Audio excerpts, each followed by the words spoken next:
And welcome back to this episode of Uncover the Human. We are joined this week by husband-wife duo Bruce and Gail Montgomery. Hello, Bruce and Gail.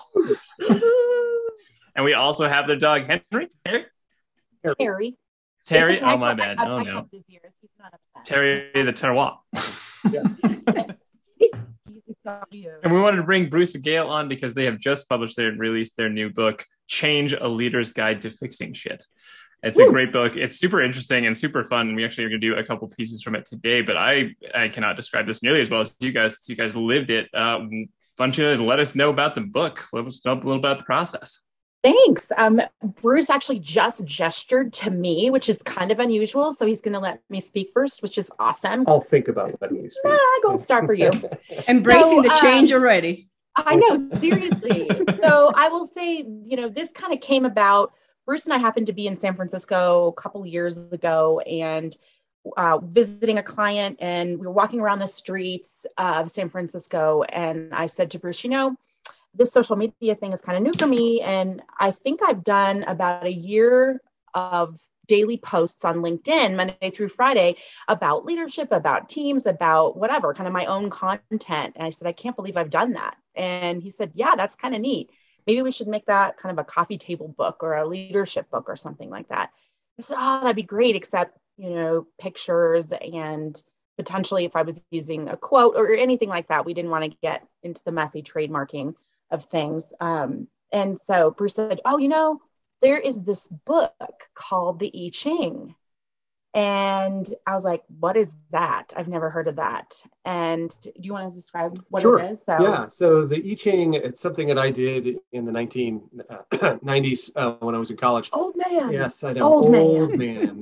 The concept is, it's called the Book of Changes. It is, arguably 6,000 to 8,000 years of ancient Chinese leadership training packed into a book.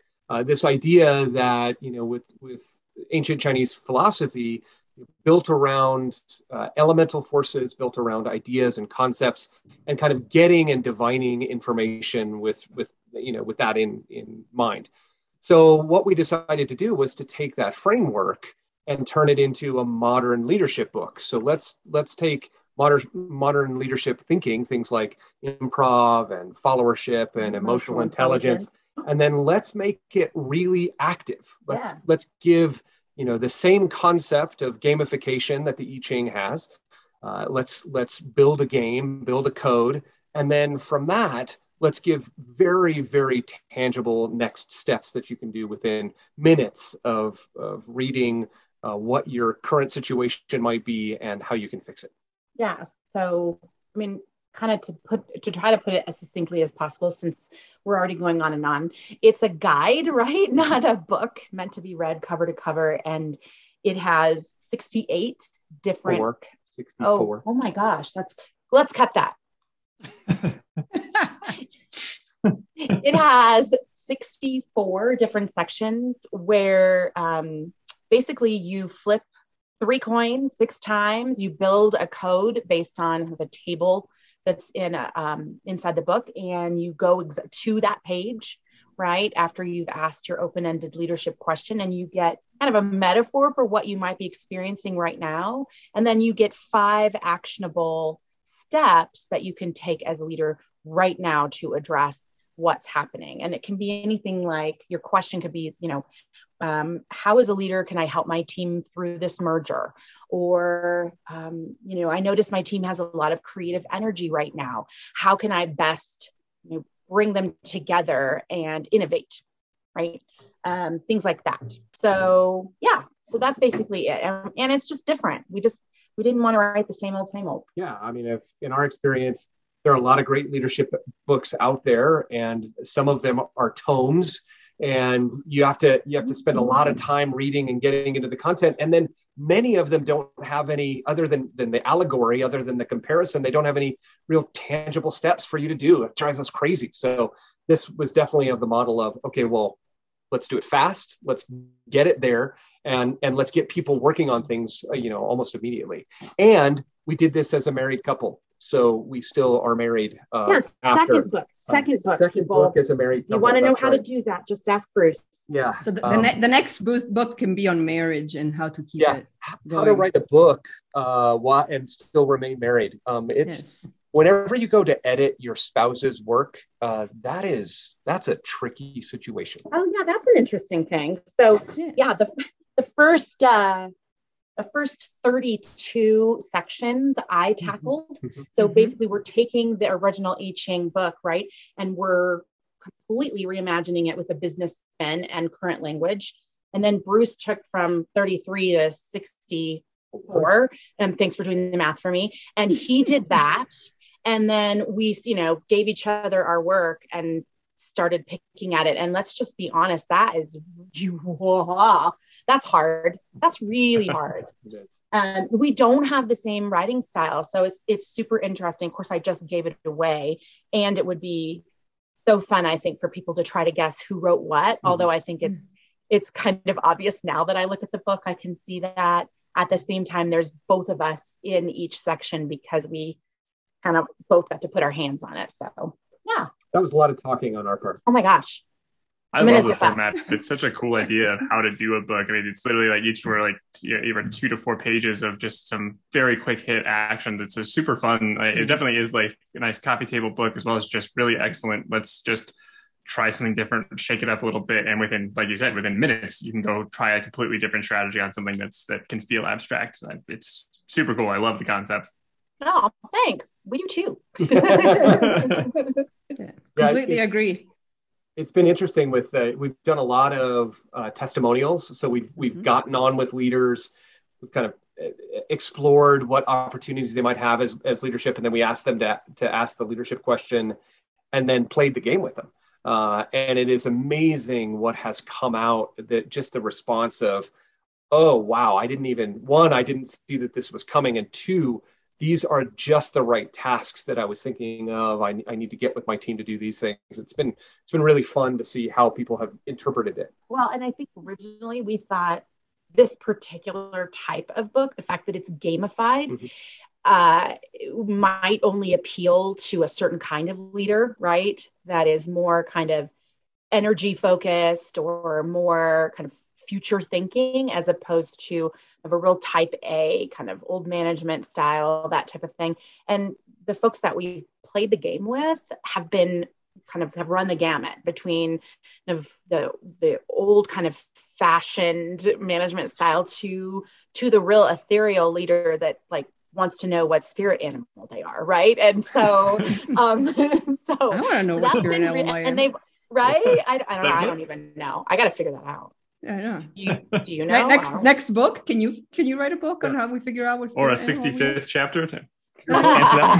You're both muskrats. You're not going to like it, and it just is what it is. Yeah. Sorry, guys. It's just what this is disappointing. Wait. You have a song though, Muskrat Susie and Muskrat Sam, for the older folks who are listening. Yes, Muskrat Love. Muskrat Love from the 1970s. Classic. You're welcome. Right. Really disturbing. Let's age ourselves. Why would we want to write a song about muskrat love? I just don't know. Like, what was the brainstorming like? I've got this idea. Here's the riff, and the lyricist is like, ooh, muskrat love. Yes, this is gonna work. I just saw some muskrats the other day, and they were in love. Doesn't make sense at all. Like, ew. Not so much. I mean, were they watching Marlon Perkins and the National Geographic? Holy age yourself. Yeah, I don't even know who that is. Seriously. Yeah, see? Mutual of Omaha's Wild Kingdom. It was hosted by Marlon Perkins. Marlon Perkins never ever went into they always had Dave or Ben or whoever it was. He would go in and do and here's Ben fighting the alligators, and then they would cut to Ben, and Marlon would be back in the studio just hanging out, smoking a cigarette. Very funny stuff. That must have been my pre-immigration times. I'm pretty certain of that. Yes. So yeah, it's super fascinating. Yes. Super fascinating. I love the concept, and we talked about it a little before recording officially. How, especially as leaders, there's great books out there, and totally recommend reading them or listening to them. And when something pops up, none of us can really say like, oh, hold on, that's on chapter 12. So I'll get back to you in about 6 months when I get there, because right now I'm still in chapter 2. Yeah, exactly. Yeah, I think you hit the nail on the head. And there are wonderful books out there, inspiring stories, things that, kind of our mantras that we need to be thinking about, I think, as leaders. And those are all amazing and really, really special. And I think we got attached to this idea of something that was a workbook, right? Or action oriented right away, that here are 5 things that you can do to address what you're asking right now. And take a stab at it, something different coming in sideways, right? So can we play? Yes. Yeah, of course. Oh, go ahead, Alex. Yeah, I say we start with Alex. Let's start with Alex. Okay. Ooh, let's go with Alex. All right, Alex, so do you have a piece of paper and a pen? I do. All right, excellent.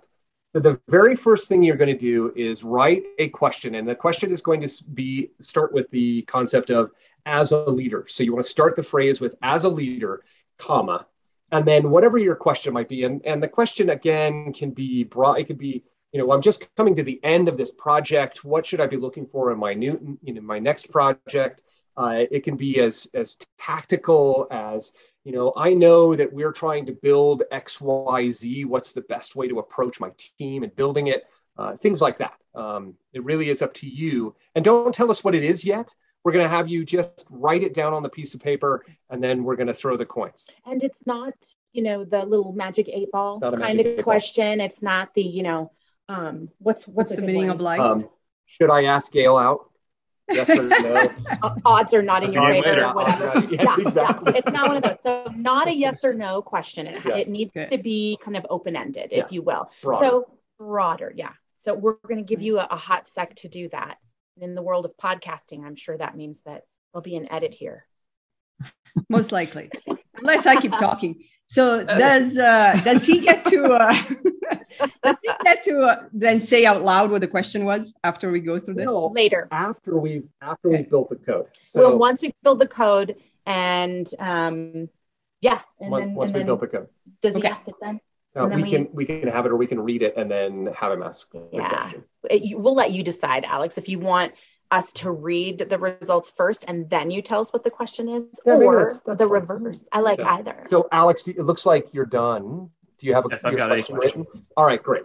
So the concept is you're going to take your 3 coins and you're going to shake them in your hand, and then you're just going to throw them like you throw dice, right? So just onto your desk or wherever, and then we'll build the code together with you. So go ahead and throw them, and you'll have either all tails, all heads, 2 heads and a tail, or 2 tails and a head, based on the math that those things can be. Oh my goodness. Thank you so much, Bruce, for clarifying our odds for the various things. Alex is a data guy. He is. I get it. So I'm going to build the code with you. So as you think about this, Alex, the way you want to do it is think about it as ground floor and then going up from there. So that's how we build the code. All right. So toss and tell us what you get.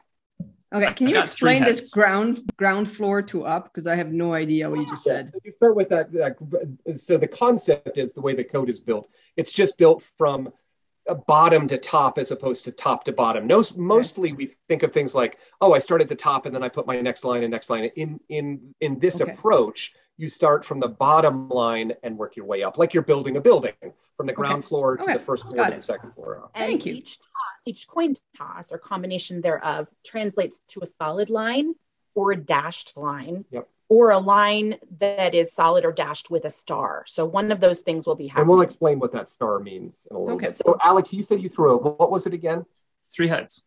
3 heads. So you're going to draw a dashed line, and Gail's going to do it too. Then she'll show it to you. It's a dashed line with a star next to it. So she'll show you. You can see it. Okay, cool.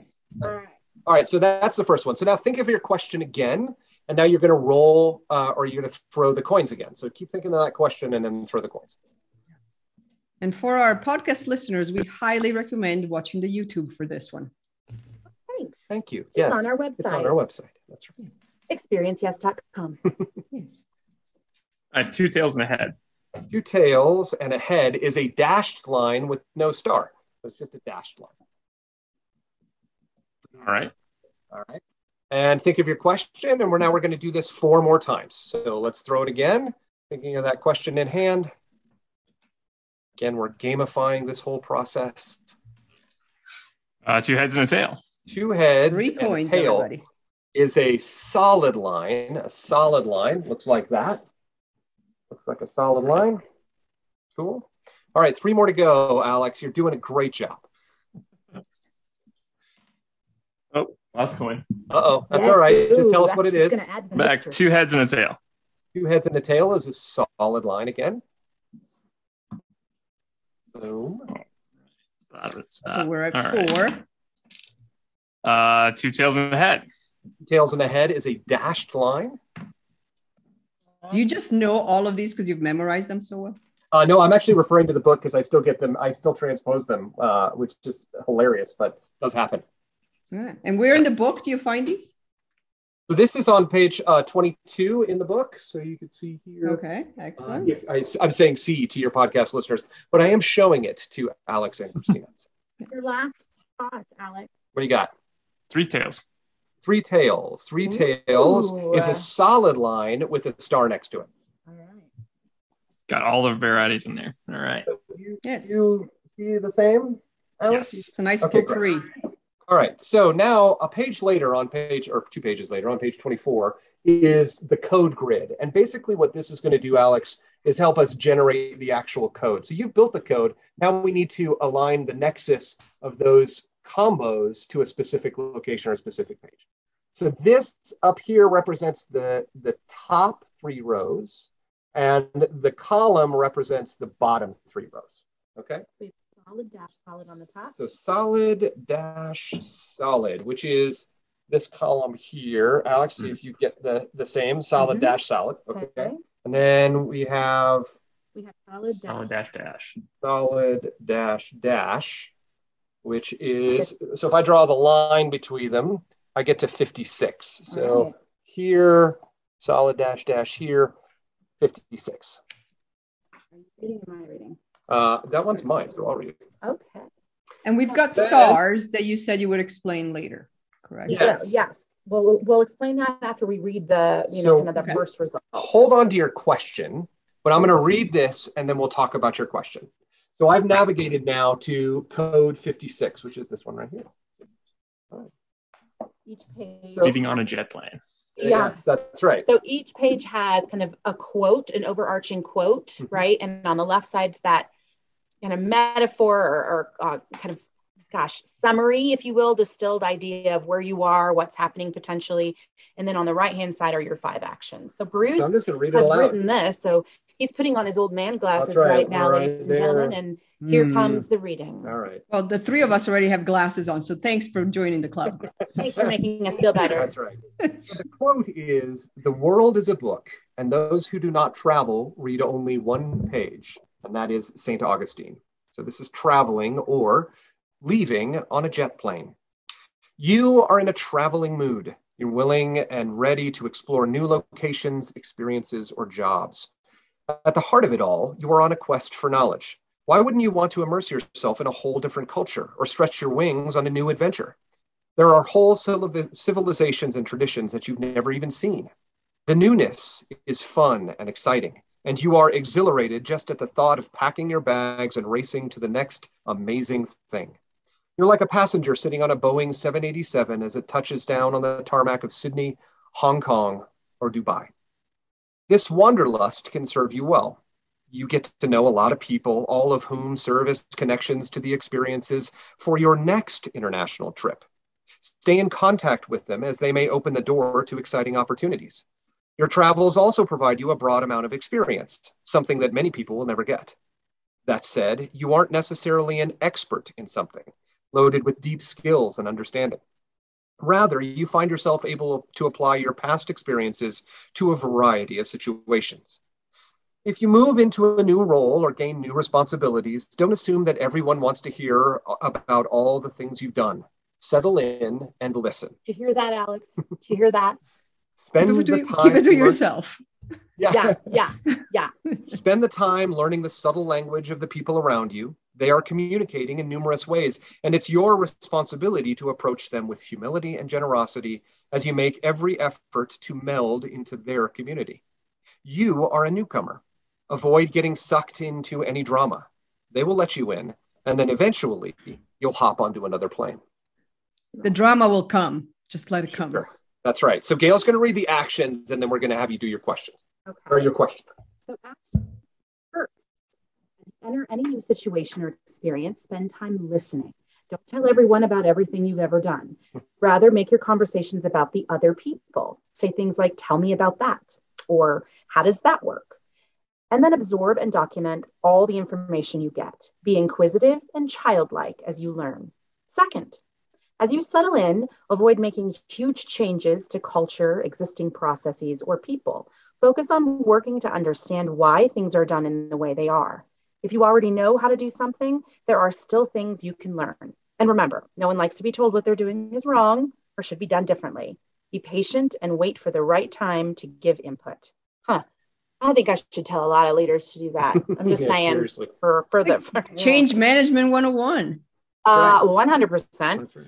Third, don't assume that all the information you'll need as you travel to this new place is going to be handed to you. Do your own research and find out as much detail as you can prior to landing.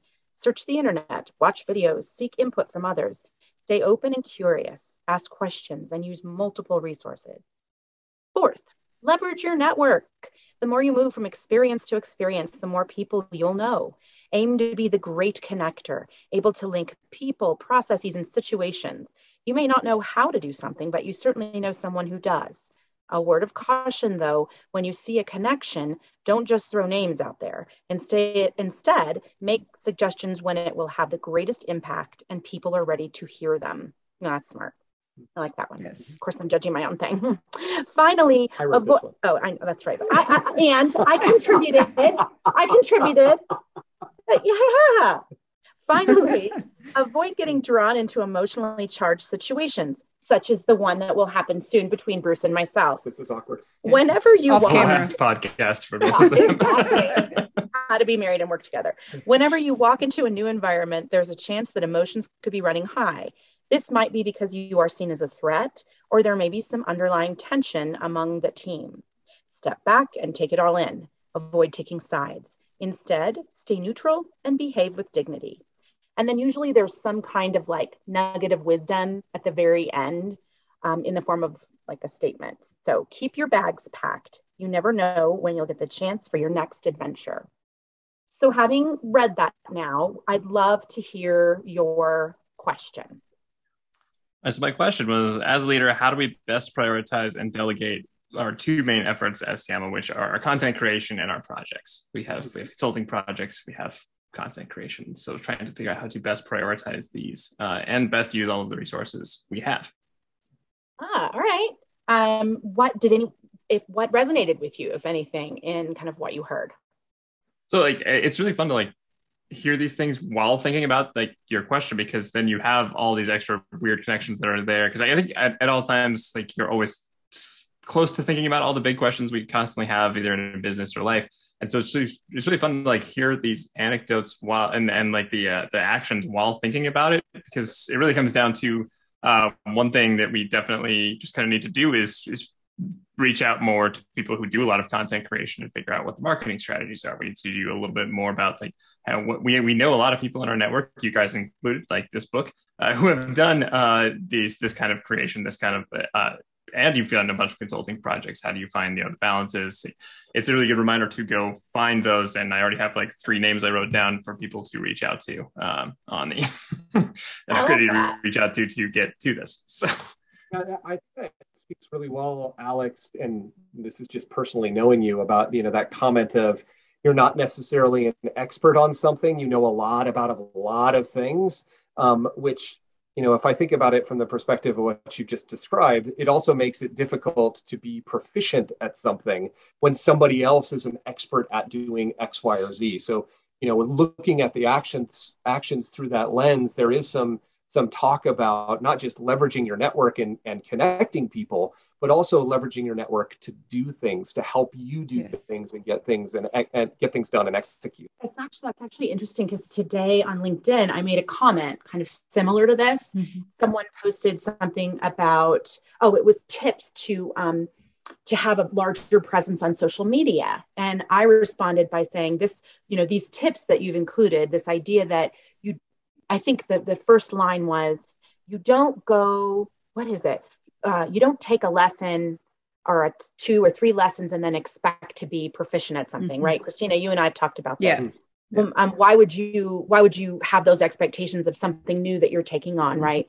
And I said that really applies to everything in business. And I think sometimes we just get so tunnel visioned into thinking we need to be the ones that are experts at everything, that we forget, there's a reason why there are people, our marketing firms, our consulting firms, our training and development firms, our tech firms, because these are the experts, and we hopefully can get to a place where we can afford to bring them in, right? And larger companies need to be thinking it doesn't always have to be in-house, right? Mm-hmm. So that's the other piece. There's also a comment in there about avoiding emotionally charged situations. Mm-hmm. So that was the last thing, and it talks specifically about as you're looking at new processes, as you're bringing on new things. I think that speaks to, as you guys are prioritizing what you're doing, right, and working together to go, all right, what's going to be the important thing and what's not.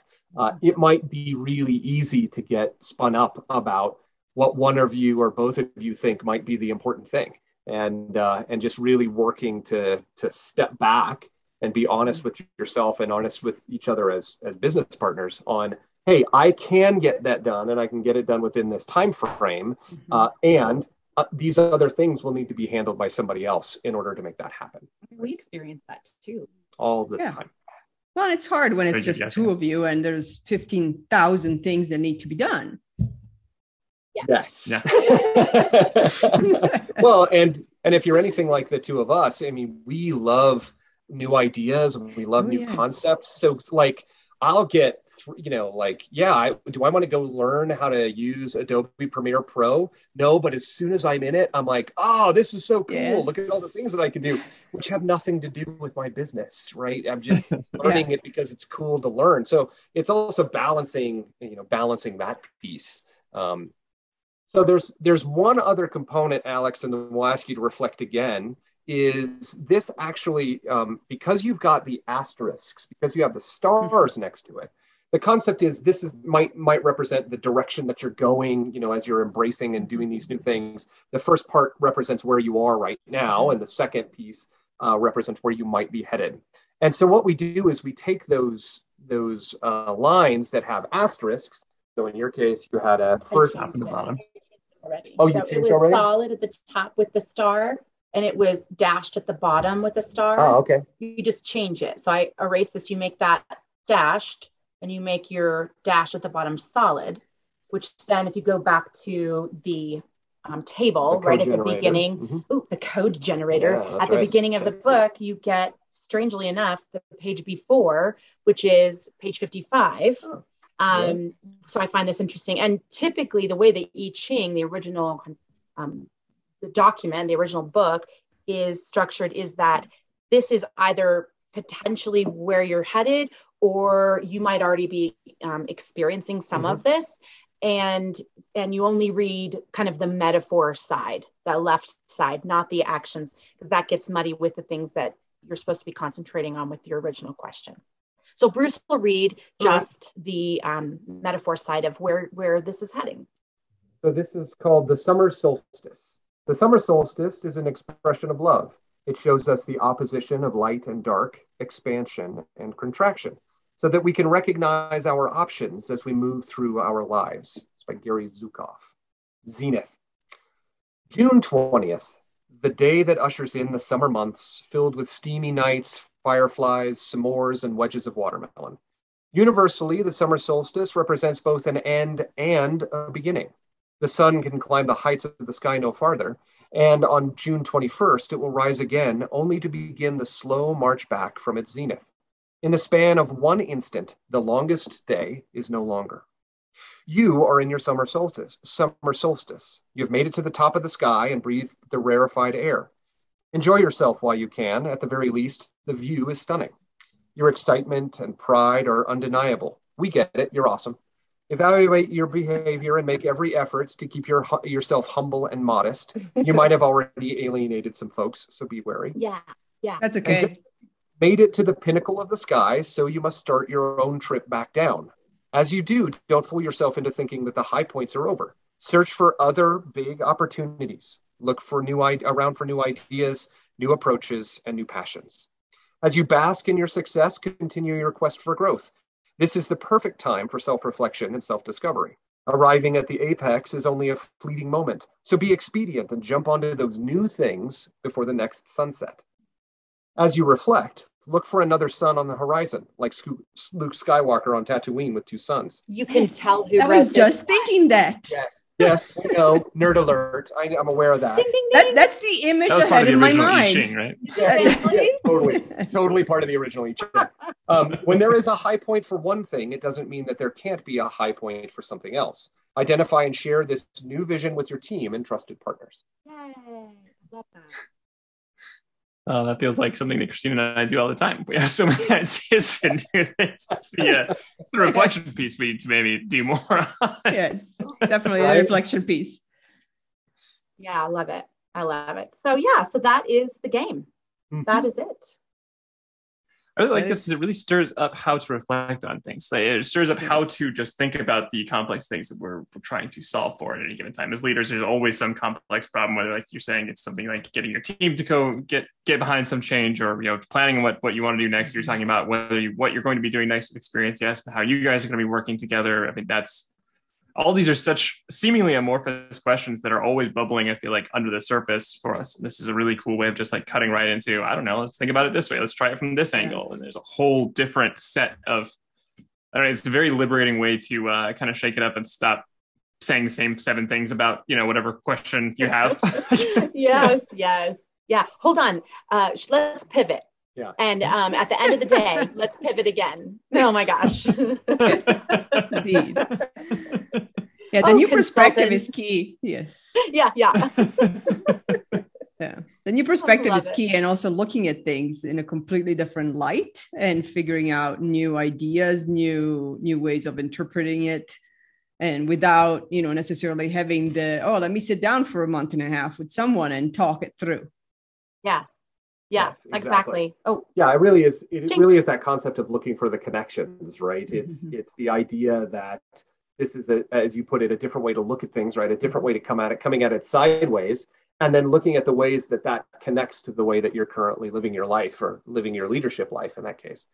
So, for you, Alex, when I think about this, it's okay, great. We're getting to the point maybe that we, either where I am personally and professionally, I've kind of reached that pinnacle, and now I'm looking at the jumping off point with Siamo as being this huge, dynamic, awesome thing, and being ready for it, right? Being prepared for that next big, very big change. Mm-hmm.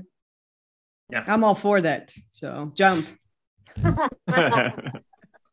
Yes, jump. Yep, that's right. You have 2 feet for a reason. Hey. 2 arms hold for a on reason. to the cliff and one to stumble down.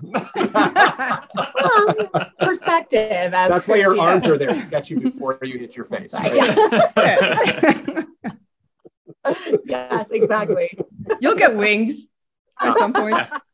So the way that we've seen other leaders kind of use this is they find we've been asked the question like, hey, should I do this every day? How often should I be looking at this? If you think about the steps that are provided in the actions, the 5 things that you should, maybe be focusing on, those really take some habit. They take some, some of them will be reflection on getting and journaling. Some of them will involve meditating and, really looking internally. Those are things that take time and aren't necessarily things that you can do every single day.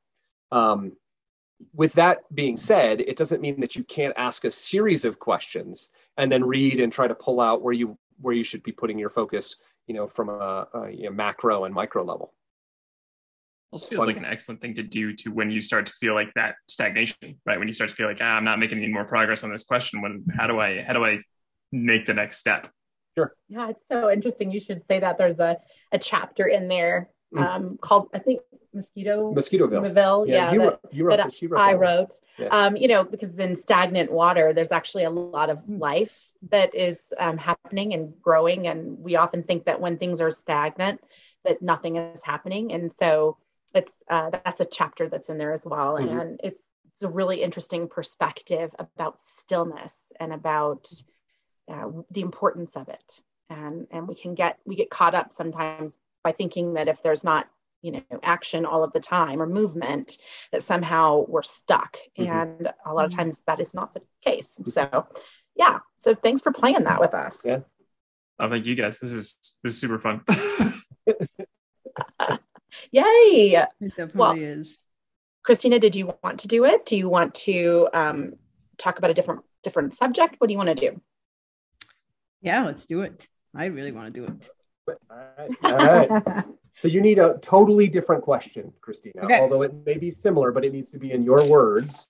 Okay. A big burning leadership question that's on your mind. I don't know why it's always burning. It's like, big and burning. Can it be like a point in time and burning? Yeah, it can be. I mean, usually fire moves pretty quickly. So, it depends on how you look at it. I can't just be staring at it and make s'mores and then figure things out. Right. All right. Okay. Thanks for making me think of that. Yeah, right. S'mores. Yeah. So definitely want s'mores. Yeah, and write your leadership question down. That's what we always recommend to folks. It's nice to be able to then go back to it and say, so where was I at that point? What was I thinking about? We actually have included in the physical book a bunch of blank pages, nice. Like 5 blank pages, so that you can track kind of what you're doing or what you might have seen before and how that evolves over time. We would totally recommend, though, having a journal as a leader to kind of use whenever you're inspired, whenever those thoughts are coming up. Just to your point earlier, Alex, when you're building a business, you have all these thoughts that are going on in your mind. You might be focused on something and then, oh no, I forgot to, or, oh, I meant to do, or, oh, we should. And it's nice to even have your journal be that place to capture this, the net, to capture all that noise sometimes that floats around. Yeah, right. which I've big started proponent of journaling for sure. Yes, love it. All right. Okay, I'm ready. You're ready, Cristina. All right, you got your coins. Each time you flip those coins, you need to be thinking of this question. Okay, so do I flip them one at a time or all together? Well, you could do it. It's up to you. It is up to you. Yeah. Okay. We did have one person do it one at a time. Which was kind of right. I've got. Well, it helps if you know how to read the coins, whether they're heads or tails.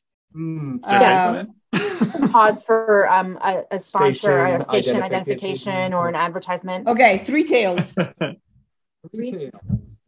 A solid line with a star. Remember, you're starting at the bottom. Okay, I should have used euros instead of dollars. That would have helped. Okay, do I write the line too? Solid line? Solid line and a star. I'm writing it as well if you want to. Okay. And then what was your second throw? 3 heads. 3 heads. So that is a dashed line with a star. Okay. I feel like I'm writing Morse code. It does feel that way. 2 heads and a tail. 2 heads and 1 tail is a solid line. So Gail, just put it up on the screen. It should look like that, Cristina, so far. Okay. Yours looks much prettier than mine. So thanks for doing that. 3 tails. 3 tails is a solid line with a star. I think these are rigged coins. 2 heads and a tail. 2 heads and a tail is a solid line. And my last one will be 2 tails and a head. 2 tails and a head is a dashed line. All right. So let's see, Cristina, Gail's going to show it up on the screen for you. And I think you've got the physical book with you, Cristina. So if you flip over to page 24, we'll take a look. So remember, the top row is represented by the top 3 lines. So that's a dashed line and then 2 solid lines. The dash sign. And so that's the very last column, I think, is what I'm seeing. The right. Mm-hmm. You see that, Cristina? Yep, I do. Okay. Okay. And then you've got a solid dash solid line. Solid dash solid. So that I get to 49. All right. I happen 49. To know what this one is, Cristina. It's, you remember when I shared earlier that I did this myself? Yes. I'm pretty sure I know what this is. Yep. All right. We keep getting the your written ones for some reason. Oh yes, that's all right. That's okay. We'll see what the next one is. So this is number 49. The quote is, "Eventually I saw that the path of the heart requires a full gesture, a degree of abandon that can be terrifying. Only then is it possible to achieve a sparkling metamorphosis." So that's by Carlos Castaneda. It's also known as Changing. It is called I'm a Little Butterfly. So for those of you that know A Bug's Life. I love that character. I'm a little butterfly. Yes. Hello. Yes, did not age yourself at all. Oh, yeah. Yeah. The journey that the caterpillar makes to transform into a butterfly is quite remarkable. After stuffing itself with leaves until it plumps up to a specific size, the caterpillar stops everything, hangs upside down, and spins a silky cocoon, also known as a chrysalis. In that warm, inverted bed, the caterpillar basically dissolves itself down to its butterfly foundation. Seriously, it's a gooey mess inside the chrysalis as the transforming butterfly uses the larva liquid as fuel for rapidly dividing cells that are building the butterfly itself. We know. Ew. When the time is right, voila, the butterfly emerges out of the cocoon ready to fly. Woo-hoo. Regardless of whether you like it, change is coming. Just like the butterfly, it's not sudden or rapid fire. Rather, it is the deliberate and methodical transformation born of observation, research, tenacity, and action. To make sure that the change goes as planned, you need to pay careful attention to preparation and detail. Look around. It is critical that your team or organization not only supports the change, but is also laying the groundwork for the appropriate timing. Timing is key. You need to balance all factors with regards to people, process, and/or technology. A butterfly will come out of its cocoon only when it's ready, not a second before. Manage the timing for your change with the same precision. Address any discord quickly and efficiently. People fear change. Be prepared to communicate and then communicate again and again. People are weird. Put plans together that best address uncertainty, then turn your attention to leading the change by wholeheartedly embracing the transformation. Ooh, I like it. Okay, and your actions. First, make sure you have a single, well-defined goal. Describe the goal with clarity of purpose so that others can easily unite behind it. Make sure the goal is finite and measurable. Then socialize it with your team or organization. Second, develop an action plan that allows you to meet your goal. Approach the action plan systematically and use incoming data and reporting to inform benchmarks along the way. Data will be very important because there may be those that are looking for proof that the change has value. Advertise and share your data, and then of course course correct based on the information you receive. Third, develop communication and training plans and then execute tasks against them. This is classic change management here. Fear of change is a natural human response. Let's be honest, no one likes change, therefore be ready for resistance. Probably even from yourself, Cristina, huh? While you lay down the groundwork that demonstrates the value of the transformation. The proof will be in the pudding of your execution, so to speak. And everyone loves pudding, unless it's dissolved caterpillar pudding again. Ew. Mm-hmm. Fourth, don't be afraid to fail. Celebrate it for what it is, a way of learning. We don't rant over a toddler when they fall as they're attempting to walk. We brush them off, get them smiling, and send them back out there. You and your team should behave the same way. Entering into this time of transformation will be more fruitful if failing is understood as part of the deal. And you could consider taking an improv class as a team where you can laugh and fail together in controlled situations. Finally, embrace your naysayers. There will always be people who believe that a change couldn't and shouldn't be done. Don't deny this. Approach them directly by engaging them to be a part of the team. Let them help you own the change. They will likely be able to influence other detractors as well. And your nugget of wisdom. Nugget. Trust in the process. Your wings will be there when you need them.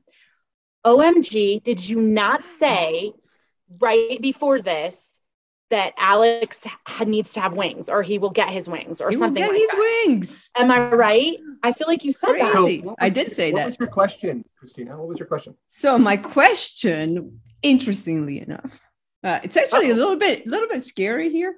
Because, not the question, but like the code and what the game actually came back with, because I actually have the word change in my question. Ooh. Yes. And my question was, as a leader, how do I keep motivation going when there's a scope change in the project? Oh, yes. Huh. So with all of that, everything you were reading about, I could feel me and my multiple personalities going through. And my own resistance to change and my own naysaying. As well as, okay, and it's not just about me. So how do I bring this out? Mm-hmm. And it's that kind of, okay, we don't, just because we were caterpillars and we thought we were going to, slime our way through the ground for a while, we don't get to do that anymore. So we can still succeed. How do we look at it that way? Yeah. Interesting. Yeah. Plus that concept of, embracing your naysayers, and that naysayer may be you, right? Yes. Of how do we get this done, even though it seems impossible. And when those people are on the outside going, it's impossible. Yeah. How do you bring those people in to say, no, it's still possible, and let's just figure it out. Yeah. Or I even consider it to be like, it could be yourself. Yes, exactly. Right? Yes. Right. Yeah. Which, as a change management, whatever I am, I know that I recognize my own resistance to change. Yeah. I know. My own, all the stages of that. Yeah. We are so the cobbler's shoes, right? Like, we believe and practice in these concepts of change and change transformation. And then when we turn to look at it and do it for ourselves, we just go, oh, no, I'm fine. I'm okay. We're good. I'm good. I don't need that. Well, you're going to laugh at what that turns into. So, Cristina, what I've done while Gail was reading is I've just turned this where the stars were. I've just changed it to its opposite, right? And so that generated a new code, and that generated a code that's right next door. It's number 48. So which is strange. The two of you both did that, by the way. Wow. And we really like Bruce's side of the book for some reason. Apparently. You like what I have to say. It's good. It's good. No, you can read it, but you're going to laugh because the quote is going to be about something we just described, which is really weird. All right. So it's 48. Nothing is impossible. The word itself says, I'm possible. Audrey Hepburn. Hold on. Okay. All right. So the source, right? So true colors. Do you recall the Cyndi Lauper ballad from the 1980s, True Colors?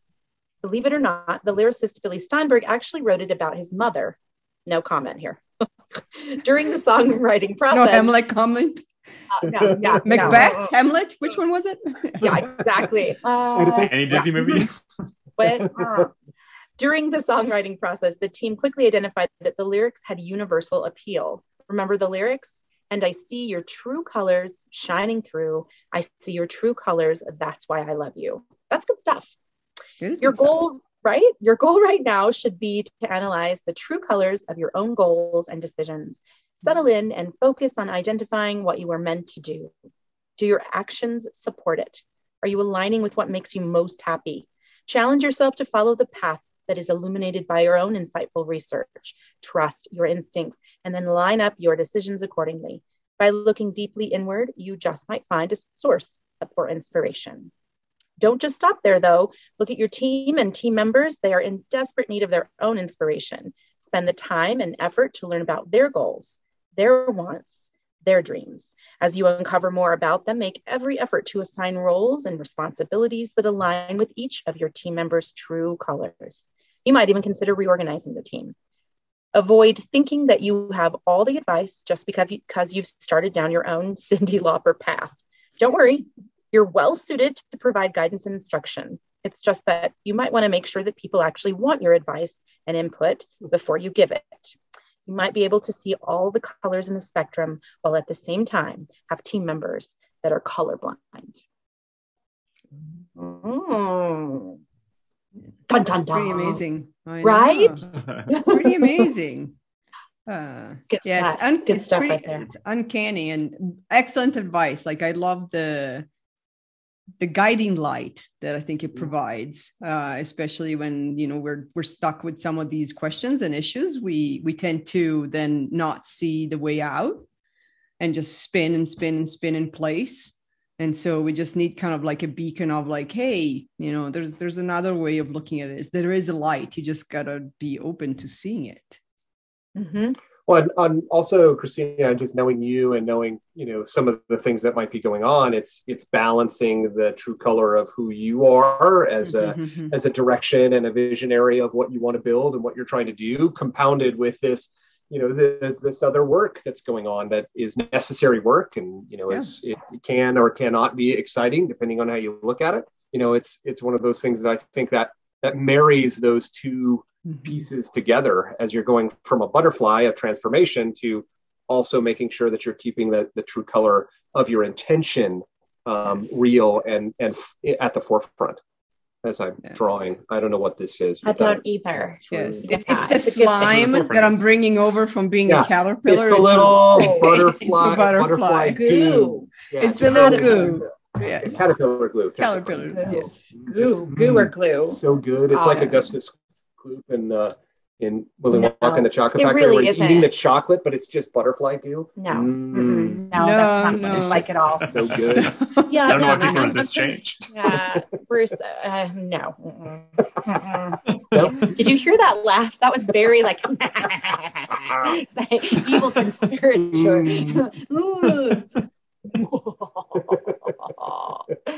Yeah. And we're back into improv. So yeah, exactly. I think it's really telling. We did have someone ask us one time, like, "Oh, I could see how someone would get something from any one of these chapters," and we said, "Absolutely, of course you can." It's a lot more interesting. Kind of back to your point, Alex, of thinking about it in a whole different way, rather than making a supposition about what title of what chapter is somehow where you are versus kind of the universe guiding you into this space to hear something you may not have considered. Well, and I guarantee you, if you went to the one that you suspected of where you are, you would hear the things that you wanted to hear. Oh, yes. Yeah, right. It would there'd be all sorts of confirmation bias around, oh yeah, no, I already knew that. And I should be doing this, as opposed to this kind of new way of thinking. It's probably, if I think back to why we called this book Change, we had a lot of other titles. One of them was the Improv Ching, which didn't quite have the same ring to it.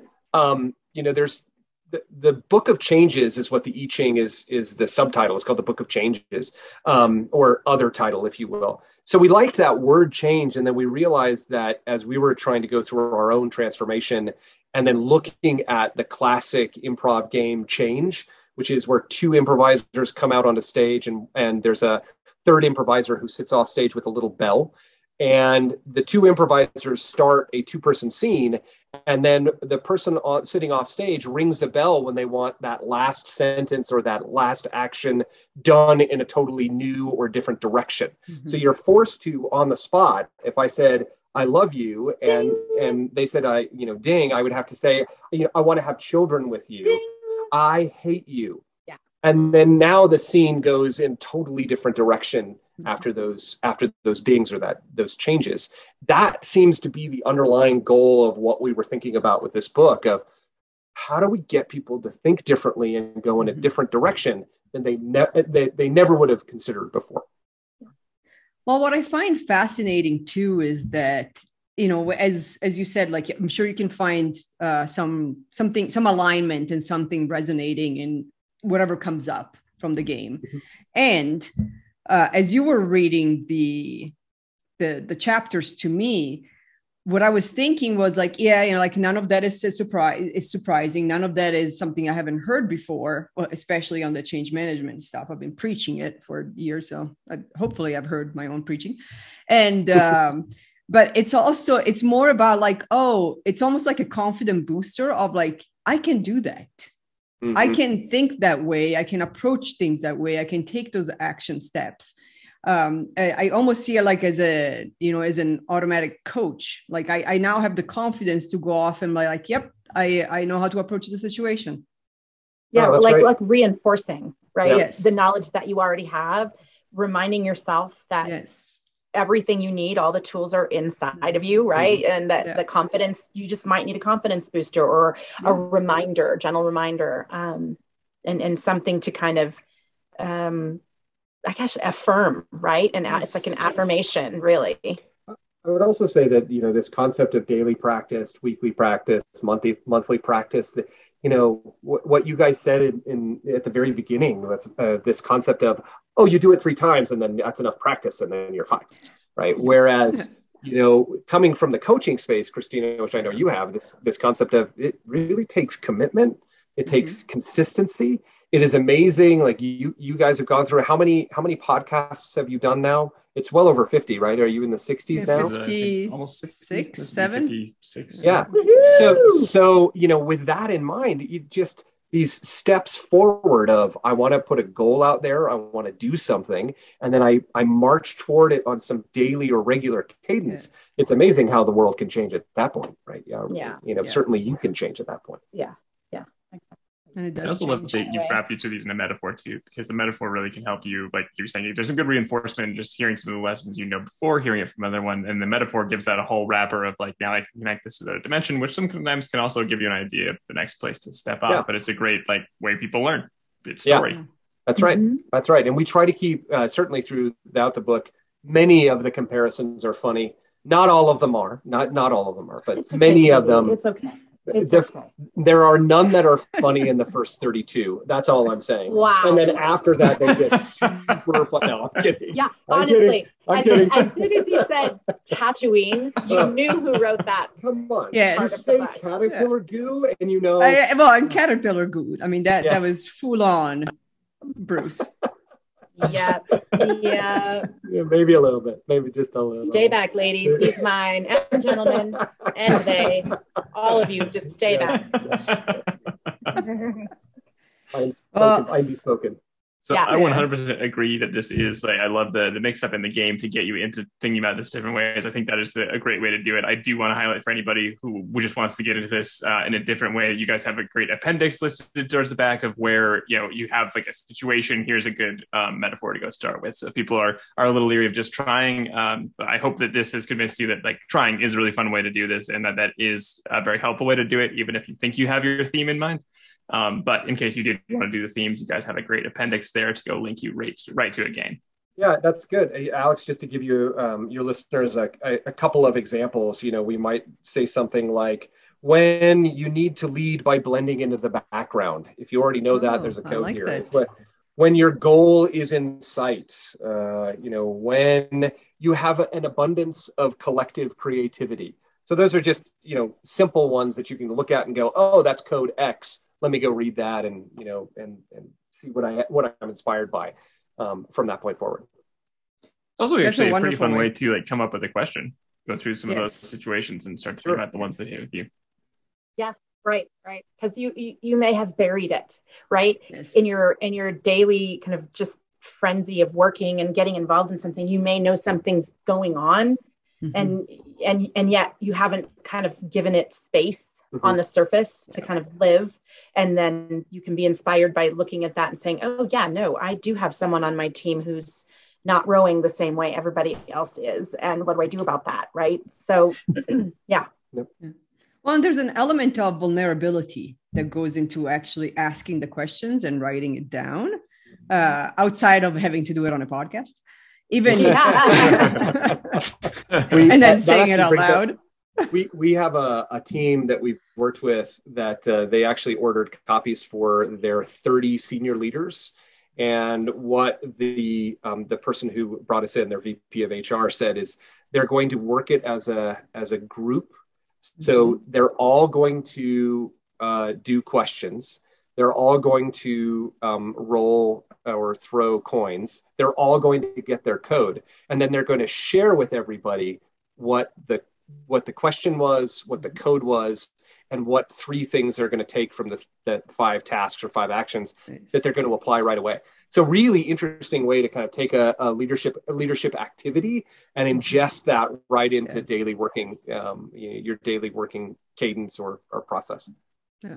Well, in a team collaboration activity, that's where you bring the vulnerability, the authenticity, understand what people are going through. What are they worried about? Did they, and I'm sure that as they go through that, there'll be all sorts of surprises coming up from the team going like, oh God, I had no idea that you were worried about that, or that was a question, or that wasn't clear from our, boilerplate email communication we send out every week. Right. Exactly. Yeah. And then everybody's sharing a little bit of the same caterpillar goo at that time too. So it's a really bonded experience. Caterpillar goo. How about that? You know what? You put it on a water cracker, delicious. That's all. It's a good thing I haven't eaten my lunch yet. So. Well, I have a recommendation for you. Yeah. And it is interesting. You bring up a great point in that, you learn a lot about people when you find out what they're worried about. Yes. Right. There's just a lot to discover there. And I think, as a team, if you're going through something like this, it's an immediate way to connect people, because regardless of their backgrounds or personalities, the unifying connectivity really is the fact that they're seeking wisdom, right? And they're out there looking for the advice that's going to help them move forward from some place that just feels cloudy to them. And so that in of itself is a vulnerable moment that is shared by everyone and yields great trust and, an opportunity for that kind of development of a team that you don't always see in the day-to-day stuff. Yeah. What is the last activity that group activity that you've done with a group of leaders where the first question is write down what you're most scared of. Now share that with the group. Yeah, exactly. I've never. Or write down what keeps you up at night. Right. Yes. Yeah. So it's usually, do you have any questions? No. Okay. Let's move on. All in one break. And for lunch then? All right. Yeah. Do you have questions? Yeah. My favorite is questions? No. Moving on. Oh my gosh. Yes. That's a fun person. Wow. I have time to raise my hand. I did not. All right. That's a great leader right there. Yeah, that's right. I love it. That should be the title of our next book. Yeah. Questions? No. Moving on. All you need is the cover. The rest is blank. Yeah. Right. Yeah. The rest will be blank. Yeah. Well, where can people buy this without Caterpillar Goo? Yes. They can go to Amazon and get it through Amazon.com and also download it to their Kindle or to a Kindle app that they put on their phone or computer. Or you can go to experienceyes.com. We've got a tab there that's called Our Books, and it's got both the Improv Mindset and Change a Leader's Guide to Fixing Shit as options. And then in the book, both in the Kindle version and in the paperback, thank you.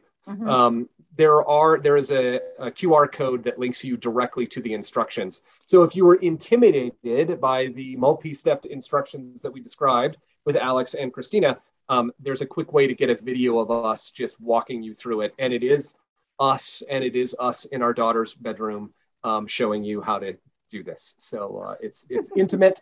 It's sweet, it's adorable, and we do it. It's authentic.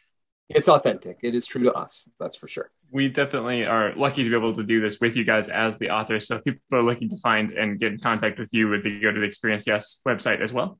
That's correct. Or Bruce or Gail at experienceyes.com. You can reach out to us that way as well. Through LinkedIn is also a good way. That's right. YouTube. We have a YouTube channel. Experience Yes. We're on TikTok. Hey. Boom. Oh, wow. We're on TikTok.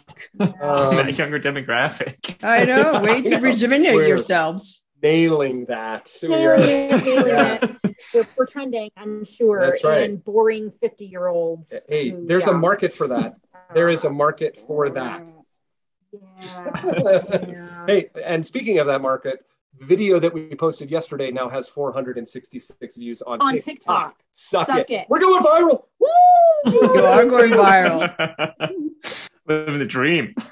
I know. I may actually have to use TikTok to check you guys out. And we may have to have you guys come on in. Not unlike carpool karaoke, we do dashboard improv. Mm-hmm. So we lost your sound there for a second. Would you mind repeating? Oh yeah, no, we just like carpool karaoke, we do dashboard improv. So we throw on the radio and songs, and we are just us in the car, whether it's chatting or singing along or talking back to the singer. It's our proof that improv is everywhere, and you know, the more you do it, the more comfortable you get with the scariness of all the life that life is thrown at us. So yeah. Yes. Yeah. Those videos are great. Yes. Awesome videos. Definitely recommend them. 466 views on TikTok. Yeah. From the dashboard? What's that? Was that from the dashboard? That's from the TikTok dashboard. Yes. Yeah, it was our latest short little video on Freak in the Bed by Ursher. That's right. Ursher. Wow.